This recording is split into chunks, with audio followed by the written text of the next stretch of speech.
Semakin dia tambah ilmu, ilmu itu masuknya ke otak. Otak ini bekerja dengan akal. Sedangkan hidayah masuk ke kolbu.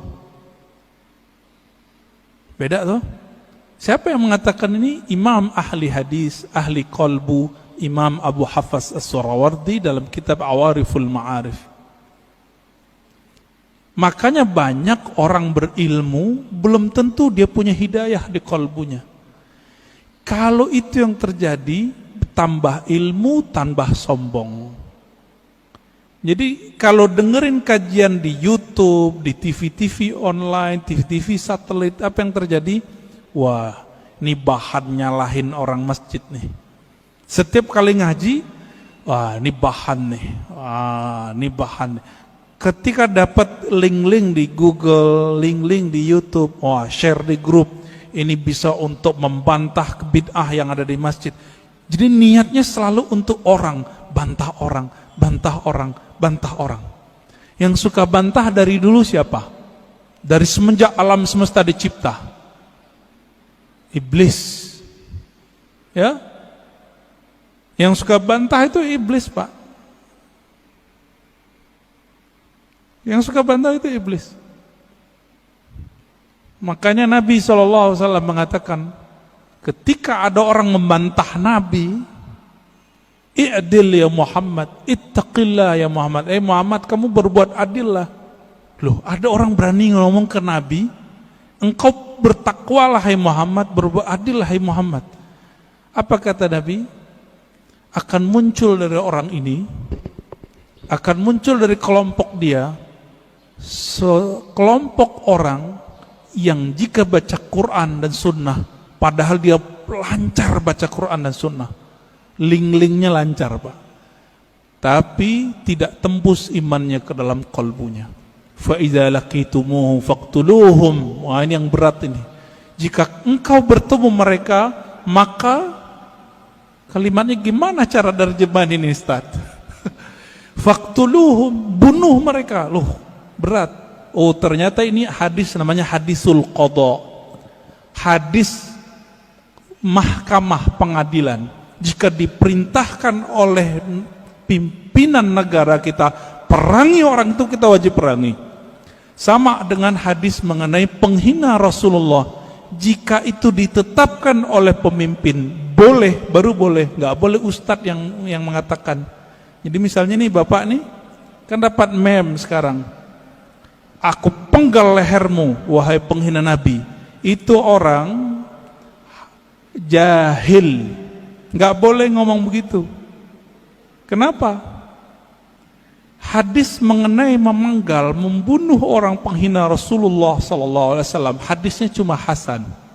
Dan ini bertentangan dengan kisah Nabi waktu di Taif. Nabi dihina, bukan lagi dibuat gambarnya, dihina, dilempar di Taif. Apa kata Nabi? Hancurkan Taif atau selamatkan Taif? Selamatkan ya Allah. Semoga keturunan mereka beriman kepadaku. Jibril datang, apa kata Jibril? Ya Muhammad, maukah engkau aku hancurkan negeri Taif?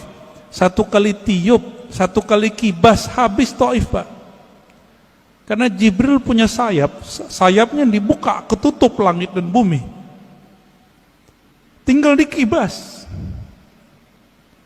Tapi Nabi Muhammad bilang apa?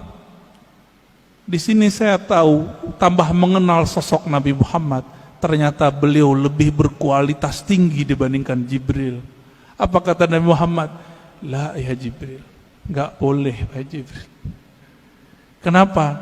Nabi Muhammad itu induk alam semesta. Karena beliaulah Adam ada, alam ini ada. Kalau seorang ibu, maukah anaknya dibunuh? Mau gak Pak? Anaknya dibunuh? Gak mau. Nabi meskipun melihat anak-anak rohaninya ini, pancaran-pancaran dari dirinya ini, belum kenal dia, beliau gak bilang hancurkan ya Allah, enggak. Itulah orang tua sejati, orang tua rohani Nabi Muhammad SAW. Ya, Jibril gak sabar Pak, pantas toh Jibril gak jadi nabi di sini.